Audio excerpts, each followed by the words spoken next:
Hi, I'm Dawn, and this is where Shabby meets Bling. This is Thrifted Finds and Flips, Rustic, Primitive, and Vintage. I would like to thank my co-host Shelly from Repurposed My Way. You're going to find a link to her channel and a link to this playlist in my description box below. So, as usual, I was thrifting and I found this at my favorite place for $1. Now, it's chipped, right? It's chipped. It's a little sign, one shoe can change your life. And I thought if this were intact, it would be super adorable to hang where I have my shoes in my walk-in closet. But it's chipped and there's really no way of mending that to where it looks like it originally did. So I am going to chip it some more. I have my little chisel and my mallet, and I am going to get every one of these words off of this little sign. I clamped it to my work table and I went at it. First, I got a good feel for my chisel. I have not used it in a long time. And then I just started chipping the heck out of this thing. And it took me a while, but I got all of the little words off. The only reason I'm doing this is because I love the shape and the detail around the perimeter of this little sign, and I'm going to make it into something else. Here we are, word-free, totally word-free, and some areas are still protruding up. That's why I'm sanding. Some are indented and took a little too much off with it when I chiseled it away. So we need to take care of both those issues. Issue 1, the areas that are sticking up, I am going to sand them off. This is an acrylic sign. It looks like it's plaster, where you can see all the white, but it is not. It's acrylic, and acrylic does sand. And I have a really coarse sandpaper to do this. Once I get it as smooth as possible, I'm gonna grab my 110, and I am gonna fill all the little crevices, all those little ditch and dents and divots that were left behind by the chisel. Once complete, I will set it aside to dry thoroughly. It is now nice and dry and ready for sanding, and I will go at it first with a coarser sandpaper and then reduce down to a finer sandpaper, so that way any marks that I leave by sanding will diminish with the finer sandpaper. You know I'm gonna paint this, right? I kind of have to with what I did to the front. So I need to prep the back of this little sign / what it's gonna be by removing that kind of rubbery, felty substance that's on the back. I'm just using my putty knife to do so. It took me a while, but I'm glad I got it off, at least most of it. There was a little residue left behind, but no matter, it is going to get spray painted. I will also be removing that little hook that's used to hang it on the wall. And I'll save it, I will. Now it's time to add some feet, because this is going to become a tray or a riser, whichever I feel like using it for. Isn't it kind of the same thing? No, it kind of is. This is weird shape. It's just weird shape. And any way you look at it, 4 feet would have looked odd. So I am going to add 6 feet. The reason I'm adding the little stars on either end, which you'll never ever see, is because this piece is warped and it does not sit level. So I am adding that little tiny star under each of those little feet on either side. These items are from Woodpile, and I picked them up at the Hobby Lobby. I am using my wood glue to glue them all into place, and I will set it aside to dry. Everything is dry, and you can see how those 2 little stars underneath those feet made my tray nice and sturdy. Now that everything's in order and my tray is prepped, I am going to paint. I am starting out with this Rust-Oleum paint, and the color is soft iron, and it is a metallic, and it is a flat. I will use that soft iron to give the entire tray a very nice primer coat. Once it's dry, I will use these 4 colors and maybe even a 5th to give it a very special look. The look I'm going for is enamelware, and to be specific, a graniteware. Now that my primer coat has dried thoroughly, I am going to use those other spray paint colors. And I've decided to add that 5th paint color. It is a Rust-Oleum clean metal primer. Now it's going to look white to you, and I am just misting this on. Then I'm going to come back with all those 4 other colors, just alternating, and I'm going to mist the entire piece. This is going to give me little highlights and lowlights and speckles all over this little tray. I am not waiting for the colors to dry before I alternate to the next color. That's the whole point. The paint has to be wet so they can blend together. Once I get this looking just the way I want it, I'm going to set it aside to dry. I want to put a graphic in the middle of my tray, and I want it to be exactly the same shape as the tray itself. So I'm taking the tray and I am tracing it onto a piece of brown packing paper. Once I have my little tray traced, I define it with a Sharpie, and then I cut it out, I PNG it, and send it off to my computer. I uploaded it into Canva and played with it for quite some time, and this is what I came up with. I ended up changing its color to a deep pink. I added flowers, a crown, a butterfly, and some pretty scrolly little details. I cut my little image out and I Mod Podged it onto the front of my tray. This image will be available shortly to my members. That beautiful little scroll work around the perimeter kind of just fades away into nothing, painted the same color as the rest of the tray. So I am highlighting those details with a gunmetal gray metallic paint by Plaid. I will highlight all of the scroll work as well as the sides of my tray with this beautiful paint. A very good friend of mine gave me a couple of good-sized boxes of really old jars and bottles, and they are gorgeous. I'm loving them so much, and I think a couple of them might look really cool on my little tray. I just brought a few in because these were kind of the shapes and sizes that I wanted to use for this project and possibly another. I'm going to pick the ones for my tray, clean them up really well, and I'm going to add some graphics to them. So back into Canva I go.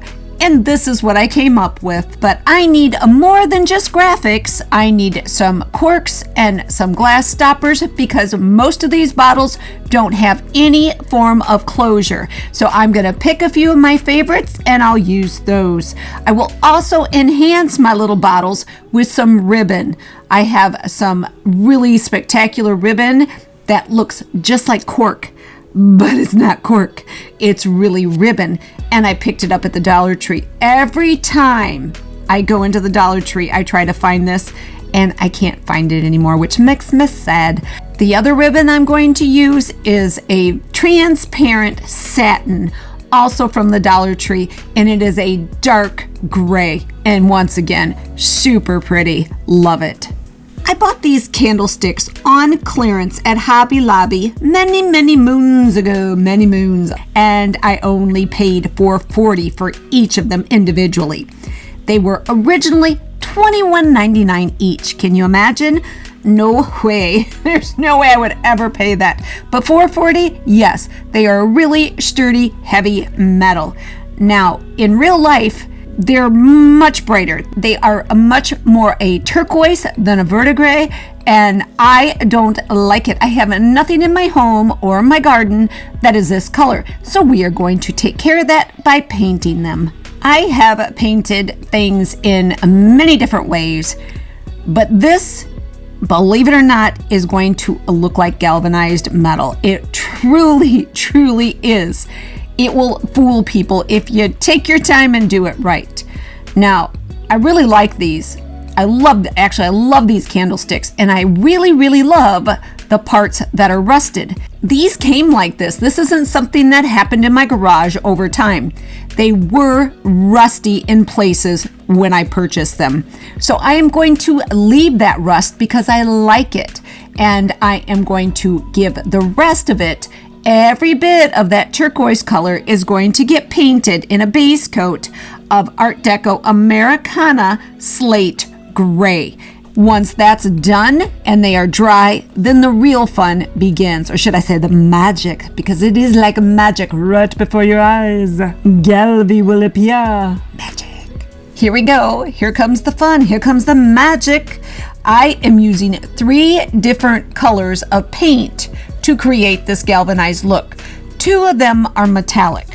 One is a metallic white by Crafters Collection, which is a Hobby Lobby paint. The other is a folk art metallic by Plaid, and the color is sterling silver. That slate gray is my 3rd color. I am starting with the 2 metallics, and I am just stippling all over this candlestick. While it's nearly dry, I come back with that slate gray and I stipple over top of it, but not over all of it. We want to see some of that sheen shine on through. So I am very careful with where I place my slate gray, and I do this technique all over both of my candlesticks. If you look at galvanized metal, you're going to see areas that are flat and matte and some that are shiny, and that is the look I'm trying to achieve. You only have to do this process one time if you give whatever it is you're working on a very good base coat. I am very excited because these will work inside in my decor and in my garden areas as well. So pretty. And yes, I think rust and galvanized metal are pretty. Those 2 attributes, along with the scroll work on this, makes this completely shabby chic. And that rust throws it in the opposite direction and into a new category of just being rustic. Once I've gotten every darn bit of this candlestick painted, I'm going to set it aside to dry. Then I will tackle the 2nd candlestick. I can always put candles on my candlesticks, but I want more options, and I've got 2 more options. One are these beautiful terracotta pots. Now, they're brand spanking new. I picked them up for $1.99 each at Hobby Lobby, and they are extremely orange, way too orange for my liking. So I'm going to remove the little sticker price tags, and I'm going to give them a bath. Yep. A coffee bath. I ended up putting 3 pots in this bucket in total, and it will sit for a couple of days to get rid of that orange hue. Every 12 hours or so, I rotate them around so every part of each pot is immersed in that coffee for the same amount of time. Let's take a look after a day. You can see the color is already starting to change. If this does not remove as much of the orange as I want, I will give it a paint wash using a shade of brown. Now, back into the coffee, you lucky pots. I need a cup of coffee. Yeah. Here's option 2 for my candlesticks. These are smaller pots, and they're not even really pots. They are from Crate and Barrel, and they're dishwasher safe, microwave safe, and oven safe, which tells me they are some form of baking dessert cup. I got them for $1 each at Goodwill.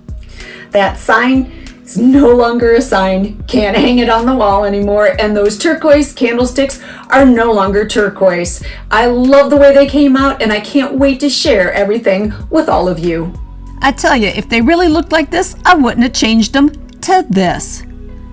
Tell me that does not look like galvanized metal. I am so thrilled with how they came out. So thrilled that I'm going to be doing this technique on many other things that I've got in storage and in the garage and that I have saved. I am just thrilled. And these can go in any decor, indoors or out. I have not sealed these, but I probably will before I take them outdoors because they will be seen again. You'll see when I get working in my garden and in my yard, you will see these lovely candlesticks again. But right now, they're not candlesticks, they're little planters. Here I have those Crate and Barrel of baking crocks used as pots. Some artificial greenery, and it looks absolutely spectacular. This is in my bathroom where I have a mercury glass accents as well as bronze accents, and you can see that this blends beautifully with both those elements. Let's take a good look at my tray. Here she is in all her glory. absolutely adorable. I love the shape and I love that scroll work all the way around the perimeter. She even stands a little taller with 6 new feet. Here's one of those antique bottles that's a little more plain, so I dressed it up. I added a label, a little bow, and a tag, and I filled it with Pez.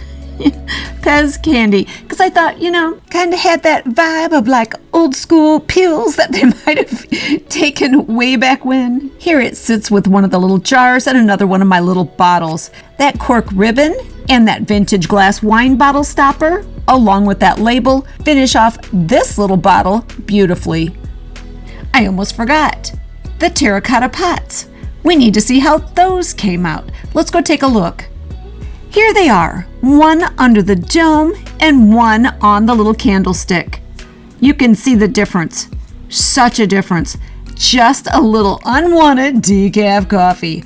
Who wants decaf anyway? Not me. That decaf had been sitting in the cupboard for years, but it comes in handy for projects just like this. I'm so excited for spring to truly arrive so I can take these beauties outside and get them potted with real plants. This has been Thrifted Finds and Flips, Rustic, Primitive, and Vintage. Thanks again to my co-host Shelly from Repurposed My Way. You're going to find the links to her channel and this playlist in my description box below. I hope you enjoyed this video. If you did, like, comment, and share. Ring the bell for notifications of all my upcoming videos. Subscribe. It's a great way to support my channel, as is joining. For details, click the join button. You can follow me on Instagram, Facebook, and don't forget to check out my shop on Etsy. But for now, this is Dawn with Shabby Meets Bling. Thank you so much for watching, and I really look forward to seeing you next time.